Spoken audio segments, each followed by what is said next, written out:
I am absolutely certain that I'll live to be 100. For many years, I worked as a heart surgeon, so I'm well versed in the fundamental principles of health. One day, while I was in the operating room, I realized it was time to retire. I was 95 years old, but my colleagues insisted I should stay and continue my surgical practice. However, I didn't decide to leave because of my age. My heart and entire body were still healthy. I decided to leave work so I could spend more time with my family and do things that brought me joy, shared heart surgeon Ellsworth Wareham. In this interview, Wareham expressed his unwavering belief that he would live to 100 years old. Some might consider him somewhat overconfident, but at the time, Wareham fully understood he could make that vision a reality. The truth of his claim became clear when Ellsworth Wareham lived to the remarkable age of 104. The long-lived surgeon often cited the reason for his longevity, which will be the focus of today's video. When Wareham turned 90, journalists visited his home and were surprised to find him engaged in an unusual task, building a new fence around his backyard garden.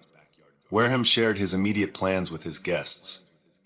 To build this fence, I'll need to dig holes 70 centimeters deep, place the posts, and cement them in. I hope to finish this work in a couple of days, because afterward, I'll need to assist as an assistant to the lead heart surgeon in the operating room.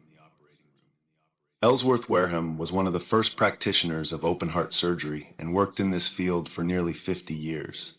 He performed several operations daily, some of which took up to 6 hours. After stepping down from his position as lead surgeon, he continued training residents and, until the age of 95, traveled 100 kilometers each week to assist his colleagues in surgeries. When examining my patients post-operation, I noticed that the arteries of those who ate mostly plant-based foods remained clean and smooth.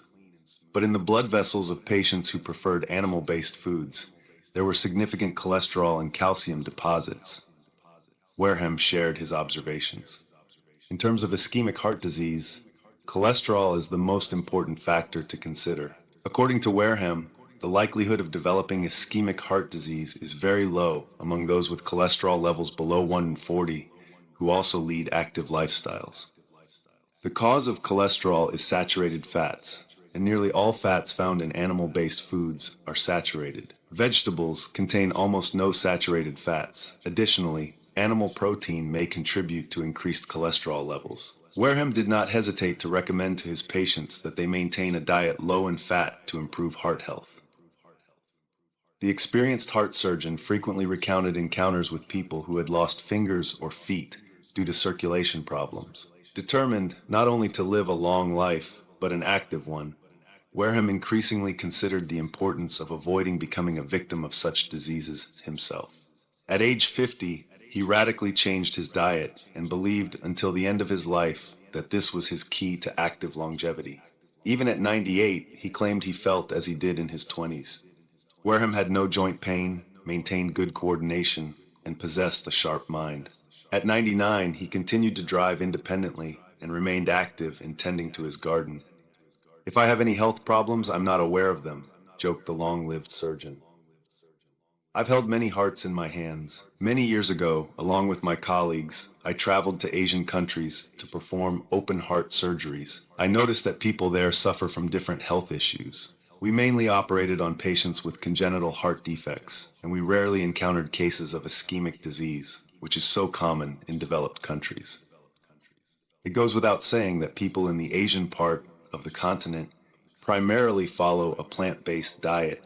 Proponents of this lifestyle generally live about 10 years longer on average. Ellsworth Wareham mentioned that he wasn't an advocate of fasting, but was a strong proponent of nutritious and flavorful eating. At the same time, he only ate twice a day, in the morning and at 4 p.m. Every morning, I have a large plate of whole grain cereal with soy milk. I also eat plenty of fresh fruit and always add a handful of nuts to my meal. My first meal consists of whole grain toast with nut butter and a glass of freshly squeezed orange juice. Right before I begin eating, the doctor shared his habits. Wareham's second meal included a generous portion of beans, fresh vegetables, and of course, a handful of nuts. Many people consider walnuts the healthiest, but I prefer almonds and peanuts. Health-conscious people claim nuts should be eaten raw, but I sometimes enjoy salted peanuts. I've completely given up white sugar and get my sweets from fresh and dried fruits, noted the heart surgeon. When it came to beverages, Ellsworth was also quite particular. In the latter half of his life, he limited himself to only orange juice and water. I drink at least 6 glasses of water a day, and I believe that drinking this amount helps with weight control. My morning always starts with 2 glasses of water. I try to drink as much as I can in the morning because I may forget later due to my work. I have one rule. If I pass by a water fountain, I always stop to take a sip, said Ellsworth Wareham. When I was a practicing doctor, I tried to explain to patients that animal-based foods didn't benefit their health, but it was a sensitive topic. If the patient was open to listening, I explained why plant-based foods were scientifically better.